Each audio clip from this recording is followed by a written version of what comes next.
Hey there folks, this is winK from winK University, and if you are looking for how to get started in bug bounty, you have come to the right place, because this unique series called Bug Bounty Bootcamp, that's a mouthful, isn't it? Bug Bounty Bootcamp is going to teach you everything you need to know to get started in trying to hunt for and find bugs on the internet. Now this content is super awesome and unique because it's sponsored by Intigriti, and if you don't know what Intigriti is, you're going to by the end of this. It's like integrity, but with an I, right? So Intigriti, and here it is on the screen. Now, before we get into that, I want to talk about who I am, for those of y'all that haven't seen my videos, go a little bit of background on me, a little bit of background on Intigriti, and then we're going to start diving into bug bounty and what it is and all the stuff and things you need to know to get going. This is going to be a multiple video series. Again, the goal is to get people that are completely unfamiliar with the field, or those that have been doing it a while and want a refresher, sort of just into it and rolling along, right? And we're going to cover some unique high-level content, and then we're going to drill down and we're going to actually get into hacking by the end of the series. Okay, so bear with me. I think it's going to be a really fun time. First of all, this is the most comfortable bug bounty hat that I've ever worn. I just wanted you to know that. And I have ADD, so you're going to be hearing me say stupid things like that all through these video series. Now, about me, my name is winK. That's not my real name, of course. That's my hacker alias. And people ask me all the time, like, where did that name come from? So let's start with that. My hacker alias came from the land of circa 1990, which was, let's call that 30 years ago now, when dial-up modems ruled the universe and you had to connect to what was, we'll call it the internet, by hooking a piece of hardware to your phone, to your computer, and it makes a screeching noise, and eventually somehow all your packets are converted into stuff and things that connect you to the internet. Now, back then, the big service provider to get on the internet was called AOL. American Online, right? I think they're still around in some capacity. But anyway, the screen name I wanted was taken, and as a kid, I didn't have permission to pick my own screen name, so my father picked like the auto-generate username button, like next, next, next, next, until something came up, and he clicked OK, and that's how winK was born, because that name was available, go figure. It has absolutely no meaning. And then I started gaming, like first-person computer gaming with that name for decades. Like I played Quake and Team Fortress and, all these just really huge online games for many, many years. And that was my gamer alias until I realized I had to grow up and stop gaming for the most part because, bills. So that's sort of where the name came from. Now, I have a background in computers in as much as I grew up tinkering with them and playing with websites and HTML and stuff like that. So, some people will tell you, based on my experience, that I'm uniquely qualified and good in this field because of my background.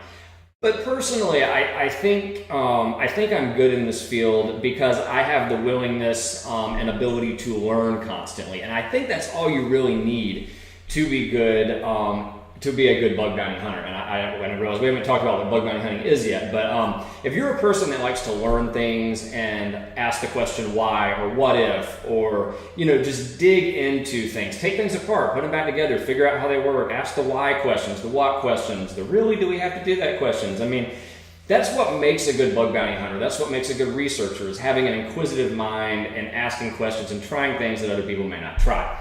So that's kind of my personality, right? I'm always questioning things, and that has followed me through my work path. I do have 2 college degrees, because you're supposed to go to college. That's what they tell us, right? So I went to college and got degrees and stuff that have nothing to do with hacking or computer science, and they didn't help me in this field at all. I got a job in what I got my degrees in, which was geographic information science, which was a cool thing, but then Google came out and made it kind of idiot-proof, and it really didn't have anything to do with any of this. So, about, we'll call it 5 or 6 years ago, I changed jobs sort of into the cybersecurity field, and I started picking up, little tidbits here and there, and ultimately, what I realized was I was sort of a natural hacker because I was a natural question asker. That's got to be a thing, right? I'm a person that naturally asks questions.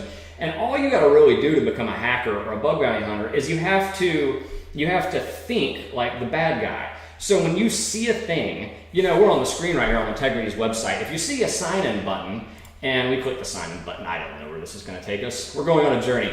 And it's asking for your email address. What happens if you don't enter an email? I mean, it's telling you to enter an email, but what happens if you... You know, like, you gotta try stuff and see what happens. And that's how hacking was born, right? You know, back in the day, you could like play the sound of a coin dropping into a payphone and it would think a quarter or something was dropped in it. I mean, who thought of that, right? Let's play the sound of a coin dropping to see if it'll think I dropped a coin. You have to just be creative, and that's how a lot of hacking works. So what I would say is, yes, I have a background in computers. I used to like to take computers apart and put them back together and stuff. But what this bug bounty bootcamp should teach you is all the things that I've compiled into a very concise format that you can follow. Because I truly believe that if you just sort of follow this recipe, you could be successful in this field. Now, let's talk about the field, right? What is this field? What is this field? Well, before we get into that, let me back up. Bug bounty. You don't want to listen to somebody if you don't know what they've done in bug bounty, right? So let me tell you a little bit about what I've done in bug bounty before I move on. I've only been doing actual bug bounty hunting for a little under 2 years now. And I've made more than 10 times my salary in just this year that I used to make from like a regular job, just hunting bugs. So you can make a lot of money doing it. That's the money side of the things, right? So I've been very successful, very blessed to have been that successful. That may end at any time, but let's hope it doesn't, because I'm really enjoying doing it. And I'm top 50, you know, on some platforms and a little bit less ranked on others, but that's because I'm kind of new. I do it part-time. I'm just getting into it. Intigriti, you know, I'm really looking forward to getting into the Intigriti platform and just absolutely having fun there as well. There is a lot of good stuff to talk about. So let's get into Intigriti here. We've got them on the screen. Intigriti is Europe's largest bug bounty platform. As you can see on the screen, they're number one. They've got more than 50,000 researchers, more than 400 active programs now with big names like Intel, Red Bull, you know, the big companies. And one of the things that I've noticed about Intigriti over other platforms is that they triage issues so fast. And if you've been in bug bounty a while, that's like a really important thing. When you log a bug, you don't want it to take a week or 2 weeks or 3 weeks or whatever before you hear back on it. You know, a 24-hour triage time is like, oh my gosh, it's like the best thing ever, especially if you're like me and you have absolutely no patience. So that's one of the things I really love about that. And you know, some of their programs like Intel pay bounties up to $100,000. So you can definitely make some money in this field. Now, what is this field? What is bug bounty hunting? What is Intigriti? How does it all tie together? Well, Intigriti is a bug bounty hunting platform.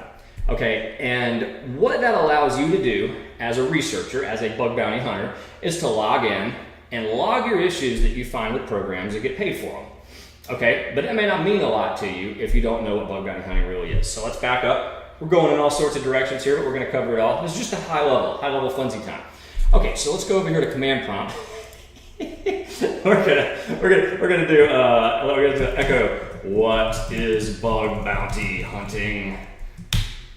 There it is. That was the graphical demonstration for this video. So, what is bug bounty hunting? For reals, let's talk a little bit about the concept of hackers and cybersecurity and all the things that we need to think about to really understand why bug bounty hunting exists, why it's really cool, and why it's better than a lot of jobs. Okay.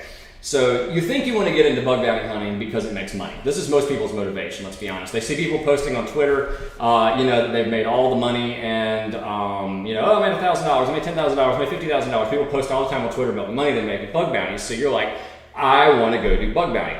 But let's back up from that. It's not all about the money. You know, there's a lot of other good reasons to do bug bounty.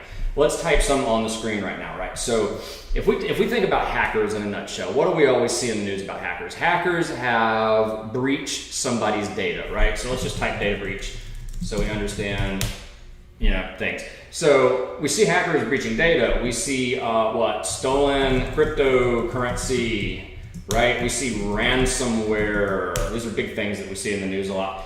You know, ironically, these aren't commands on MS-DOS, but they're kind of fun to type in nonetheless. That's just randomware, which ransomware. And hackers, right, they all have different motivations. Most hackers' motivations are to make money.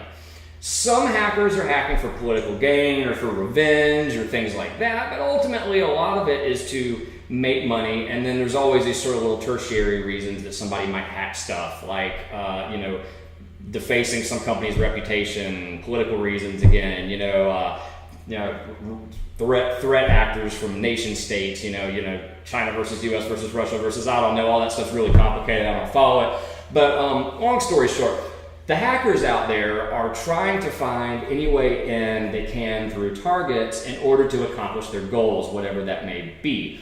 Okay, maybe they want to get remote command execution on some seemingly harmless system so they can pivot across the network and get into some system that system's connected to in order to get into some, you never know what it is they're really trying to do because you don't understand their goals. But what we're doing in Bug Bounty is we're making the internet a safer place. So yeah, we're not necessarily making a fortune a bug at a time. The average payout for, I think, most bug bounties is like $1,000. By and large, that's probably going to be what the average payout amount turns out to be, at least right now. But you're doing good in the world, right? You're logging these bugs, you're preventing people's data from being stolen, you're keeping potentially bad threat actors out of systems, and you're getting paid for it, helping the world, making the world a better place at the same time. So I think that's pretty cool. So motivations, right? The motivations for you as a bug bounty hunter are first and foremost probably money, but some people like to do it for the challenge of it. Some people like to do it for learning. Some people like to do it for reputation gains and for the gaming aspect of it, because it ranks you up. You get ranks like, hey, I'm top 10, I'm top 50, I'm top 100, and then some, people like to go to these live hacking competitions and then try to win those things. So it's its own world you can get immersed in, bug bounty. And I think the younger generations, have a little more flexibility with the traveling to and fro, the different conferences and the cities and the hacking. But it's a really cool, it's a really cool field to be in these days. So we've talked about me a little bit. We've talked about Intigriti a little bit. That's a great bug bounty hunting platform. And then we've talked a little bit about what bug bounty hunting is, but we don't really necessarily understand fully cybersecurity, right? So let's just think a little bit about the internet. And I think this is a really, really fun exercise, right? So your house, your home, wherever you live, right, is connected to streets, and your streets are connected to more streets and interstates, and everything's all connected together. If somebody wanted to break into your house, let's say you live in India, right? Let's say you live in India and I live in the United States, and I wanted to break into your house in India and steal your stuff. I don't know, maybe you've got a really cool television or something that I need. I want to break in and steal your television, or I want to break in and steal your financial documents. I don't know. That's going to be some work, right? Because I've got to hook a flight to India, and I've got to get Ubers and taxis and drive and try to find your place, and I've got to break a few thousand laws and all that. When you think about the internet, it's not like that. You don't have really any physical security for the most part between you and me, right? Like I'm at an IP address right now, and you're at an IP address right now, and those are both internet connected. And generally speaking, there's a very thin layer of protections preventing me from accessing you, and you from accessing me, and me from getting into other systems. And the internet is all very thinly connected. And when you think about authentication, do you have access to this website or to this service or to this place? It ultimately comes down to a username and password, as we see here in the sign-in, right? Every system, still in modern times is basically, and this is a great way to remember things, is basically protected by a username and password or a string that represents one. And I love that phrase because if you think about what happens when you log into Intigriti.com or any other website, right? You've got a username like Bob and a password like 1, 2, 3, 4, 5, 6, right? If this information gets compromised on the internet, there's nothing stopping somebody from logging into your stuff and stealing it all. And this is nothing new. I just like to always revisit the whole concept of why the internet's a bad idea, but it's here to stay. So, we log in, and when we log in as username Bob and password 1, 2, 3, 4, 5, 6, it'll issue some token, right? Token equals blah, blah, blah, blah, blah, blah, blah, blah, something really secure, right? And by secure, I mean obscure, and by obscure, I mean long enough to where you're not likely to be able to brute force it in this lifetime / before it expires. And so that's it. This is the two pieces of information that ultimately represent you. So somebody can get your username and password, or they can get your token that has been issued, which represents your username and password, Or they can get one of the methods by which you reset a forgotten password, such as bob@bob.com or Bob's phone number, like 1-2345, somebody's phone number, right? Well, okay, this guy's screwed at this point, right? If you get any of this information. So our job is to try to make it as hard as possible for people to be able to compromise other people's accounts and steal their information. So, you know, on the one level, I like to think of the internet as a super secure way to connect one person to another, and on another, it's absolutely the worst playground for stealing and, taking people's data and doing whatever you want with it. Because, I mean, Intigriti has a very secure platform. But, let's go to some other website, that might have vulnerabilities like bobsstuff.com. We're going there now. Bobstuff.com might have very bad security, and they might not even bother to check for authentication, like this token, on some of their endpoints. And maybe your data is not as secure as you think it is on their website, right? So I really love the idea of bug bounty hunting because I feel like it's a constant cat and mouse kind of game where we're trying to think like the bad guy, break into the website, but ultimately we're really trying to protect the website by breaking into the website, by finding bugs so they can fix the bugs so other people can't break into the website. It's really fun. It's a fun game, right? And that's kind of bug bounty in a nutshell. Now, there's this whole idea of, ethical versus non-ethical, and I think that's worth pointing out here. We've got Europe's #1 ethical hacking and bug bounty platform. Well, that's pretty cool, right? What is ethical hacking?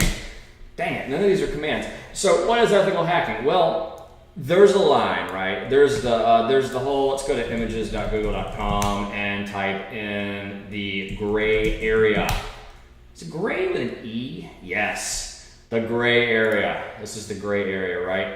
And the gray area is where we don't want to be. We don't want to be in any area other than the white area. Let's do white hat hacking. We like Google Images because they bring up cool pictures. This is interesting. I like this. Let's go with this. So we got black hat, gray hat, and white hat. What is ethical hacking? Ethical hacking falls into this guy right here with his white hat on. Gray hat is a white hat that had a bad day, or a black hat that's feeling generous.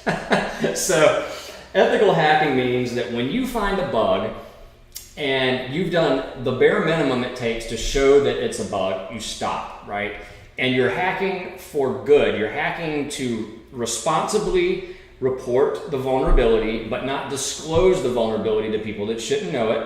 And you don't go any further than you need to. Like if you find a way to get into somebody's database, right, as a white hat hacker, you stop. The gray hat hacker might say, well, I found a way to get into the database, but I really want to know what's in it still, so I'm going to go ahead and dump all the tables and all the information that's in them. No, we don't need to do that for bug bounty. For bug bounty, we need to just issue a sleep command or get a count of records or something that's completely safe. A gray hat might say, well, I just wanted to be sure, so I dumped all the data out and I just have it for safekeeping. Okay, maybe, I don't know. That seems okay. The black hat guy's like, I've had the database and have taken all your data and have outsourced to black dark web for many crypto dollars and things. I don't know. So black hat people do nefarious stuff and they try to sell all the data and extort people and encrypt their stuff and then charge them money for it. And then, they're just not good people. They're not good people. They're not. So we want to try to stay in the ethical lines, so that we stay out of prison. That's important. But more importantly, maybe less importantly, I don't know. We don't want to go to prison. We want to be white hats so that we build up a good reputation as a good person so that we're doing good in the world and that our reputation's increasing in the bug bounty world. And nobody thinks, we don't want anybody to even think we're a gray hat, right? We don't want anybody to think we're leaning this direction. We always want to lean over here, despite how aggravating hacking can be sometimes. We always stay on the white hat side. This guy's the ones that the government's hunting to put in jail, right? Possibly. This guy's the one that doesn't really know where he belongs. He needs to go that direction. All right, so that's kind of the ethical versus non-ethical. And when we get into the bugs and different bug types, what they are, how they work, how you get paid for them, all that, we'll explain that in a little bit more detail. Now, I think worth noting, most bug bounty hunting is going to largely fall into the category of web application security. Okay, web application security. Web application security, what does that mean? What is web application security? let's go look at what web application security is and talk about why that encompasses most of bug bounty hunting. I think that's important to understand. We're going to go into so much detail in this boot camp. I just wanted you to have a high level of what it is that we're getting into. So let's go to what's a great website to go to just for funsies? Let's just go to twitter.com, sure. And I'm going to open the developer console by pushing function F12 here on my computer. I'm going to wipe my eyeball because it's dying. And okay, web hacking. What you see on the screen is what they want you to see on the screen, okay? What we've got here is twitter.com with a pretty bird and some really cool retro background stuff going on, like 4 buttons, and then it's got a footer down here with links, right? This is what you see. What you don't see when you load twitter.com is all the requests going on in the background, okay? Web application security. So what we're trying to do as bug bounty hunters is, provide a service to the companies that are on the Intigriti platform, all right, so that, everybody wins. Intigriti is the man in the middle. They are in between us as the bug bounty hunters, as the researchers, and they're, helping to relay the issues between us and the companies trying to be secured. So, right, if Twitter is on Intigriti's platform, for example, or Intel.com's on Intigriti's platform. Let's go to Intel.com. So if Intel's on Intigriti's platform and, you find a bug with them and it's in scope or whatever, then you would log it. The Intigriti, application security engineer would triage it very quickly, as we've mentioned, and try to determine that it's valid.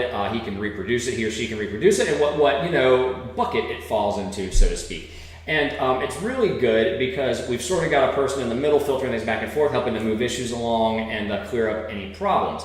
And so that's sort of the role of the platform, right? They get you paid really quickly. They verify identities. They make sure all issues are sorted out, and you're not left to just sort of fumble around directly with the customer.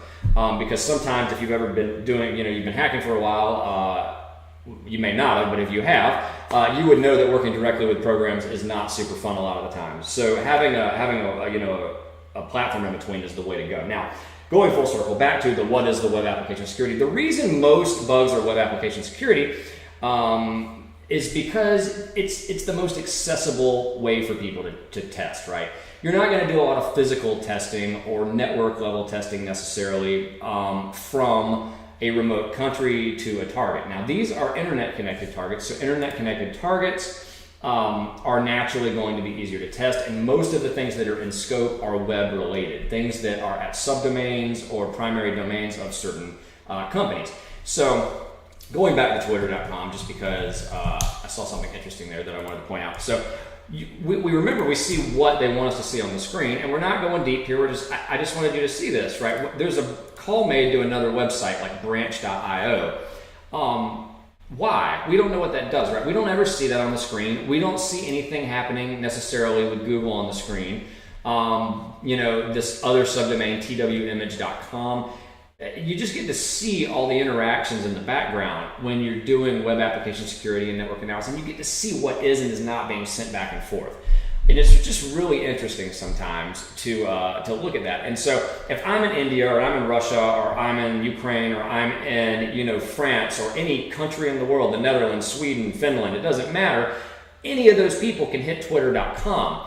So it makes sense for the companies to say, hey, let's put twitter.com in scope for a bug bounty program and have the world's most talented white hat hackers try to hack us and help us be more secure. So that's sort of the idea, right? A company goes to Intigriti, they say, oh, please, please let us work on your platform so that your really talented hackers all over the world can try to protect our stuff. And it's great for the companies, right? Because the company saves a buku of money by not having to pay $150,000 to $200,000 a year, pen testers and security engineers, and not necessarily find anything because their resumes were overinflated, where they could actually just pay a known quantity out there, which means they're paying for performance, they're paying for results. They don't have to pay unless somebody finds something. So it's a really good value for for companies to participate in a bug bounty program. So web hacking is the number one focus. I mean, like probably 98, 99% of the issues I have found have been with websites. I've had some opportunities to work on like, IoT programs and hardware programs and some firmware and hardware stuff, but those are usually special invites from companies. And the more you get into bug bounty hunting, the more your reputation will build up, and the more that private invites and unique opportunities and live hacking events and conferences and so forth will snowball, and you'll be overwhelmed by the amount of private invites. Like I think right now I've probably got 40, 50 or 60 private invites, and it's just like, I don't have time right now. I'm making videos for you fine people. And you just got to choose your battles, and it's a great field to be in. It just takes a little bit to get started. So on that note, getting started, bug bounty boot camp, right? Getting started is the hardest thing to do in bug bounty, and I'm just telling you that with full honesty. It took me probably a month to find my first bug, and it's really just about getting into the lifestyle and the environment and wrapping your mind around how a hacker thinks. And once you sort of go down that rabbit hole and you can start thinking like the attacker, that's when things really start looking up. So what I'm basically saying is, what we need to know to get started, you need to know if this field is right for you before you go to the next Bug Bounty Bootcamp video, because in the next video, we're going to start getting into where you need to go to learn, what tools you need to download, how you need to configure the tools, and all that good stuff. So I don't want you to think, because I have a background in computers spanning back almost 30 years, that you have to have that to be successful in this field. Now, I'm a little bit of a scientist background, right? So I obviously understand statistics, and I can't say that with any assurance, but what I really believe in this field is that if you're willing to learn, you have to put in the work. Somebody once said that hacking can't be taught, it must be learned. Hacking can't be taught, it must be learned. I half agree with that. I can teach techniques and methods and places to go to pick up data, but I cannot push the data into your brain, right? There's some stuff you are going to have to go out and tinker with and learn and practice with. It's not like I think people of this new generation believe everything's just supposed to fall into their lap. And I mean that in the best possible sense. But in this field, like, that's not going to happen. A bug is not going to jump off the screen and pay you. You are going to have to learn what you need to know in order to find it. There might be, 1 to 20 vulnerabilities sitting right here on this twitter.com homepage, or this intel.com homepage right here. But if you don't know what the vulnerabilities are, you can't know how to find them. You can't find something you don't know exists. You can't find something you don't know exists. That should be a bumper sticker for your car. I would like to make or draw a connection between bug bounty hunting and the medical field, okay? So the reason I want to do that is because I want you to understand some things. You will see on Twitter people posting large bounty payouts for blockchain cryptocurrency bugs they found in source code and remote code executions and things like this. I want you to understand, if you're starting out fresh, that would be like somebody asking you to go perform brain surgery on your friend and expecting a good result with no education whatsoever. It's highly unlikely that you're going to have a successful outcome. Okay, there's a lot of very specialty things that need to be known for brain surgery, like, basic anatomy, sure, you got that, but then you got to get into the brain, and then you got to know the pieces of the brain and how to actually use the surgical tools and not kill the people and all. I don't know. My point is, that would be like me telling one of you that just started bug bounty hunting to please go and find a blind remote code execution via Java deserialization, okay? If you even understood what that sentence meant and you're new, that would be incredible, but let alone how to actually accomplish that. Certain things in this field are very nichey, very nichey, and require a great amount of knowledge to be able to properly exploit. Other things in this field, like the medical field, anybody can do. Like, oh no, my kid scraped their knee, let me put a Band-Aid on it. That's like the insecure direct object reference, okay? Or maybe like, oh no, I stubbed my toe, it's hurt, or I broke a finger. Okay, maybe that's cross-site scripting. and then you get a little bit deeper. I caught the flu and have a fever of 102. Maybe that's cross-site request forgery. We can all handle these things. But there's issues that get infinitely deeper and more complex that require specialty knowledge and are going to require in-depth training. And I want you to understand that. I can't find a remote code execution. Oh no, well, unless you're running a scanner for known vulnerabilities, it's not likely to happen. You've got to know what to do and what you're looking for and how to exploit it. They're not all hard, but I just wanted to point that out. So, sanity check, right? Sanity check, it's important. Some things in bug bounty are super duper easy. Some things in bug bounty are super duper hard. That's the hacking field. That's the medical field. They're very similar that way, right? If any of y'all are in the medical field and you don't think any of your field is absolutely easy, I apologize, whatever. I was just using that as an example. I could use playing a musical instrument like guitar and piano the same way too, whatever. I just wanted to make an example that you need to understand that there's some learning that has to occur. And I'm going to point you to the right resources. I'm going to point you to the right learnings, and we're going to go through this boot camp. I don't know how long the boot camp's going to be. It might be 5, it might be 500 videos, but we're going to get into it, and I want to make sure everybody knows how to do all the stuff and things. But if you're expecting me to show you the vulnerabilities, that's not how this field works. That is not how this field works. I want you to learn to bug bounty. I want you to learn to bug bounty in this bug bounty boot camp, and then be able to participate on the Intigriti platform, get in there, validate your identity, log bugs with programs, feel amazing, get paid for it, support your family. You got to remember, a lot of people ask why I do this. Why do I do this? Why do I make videos, right? I'm largely making the videos to try to help people. Okay, I'm trying to help people. That's what I'm doing. There's a lot of really, really impoverished areas in the world out there, okay?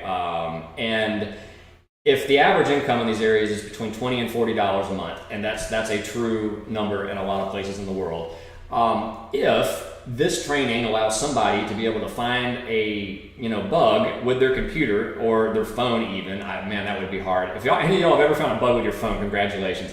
Then it's a win, right? Because this is enabling people that don't have the means or the ability to go to advanced education, colleges, second or third schools, and learn all this stuff, which you don't need to do for this field.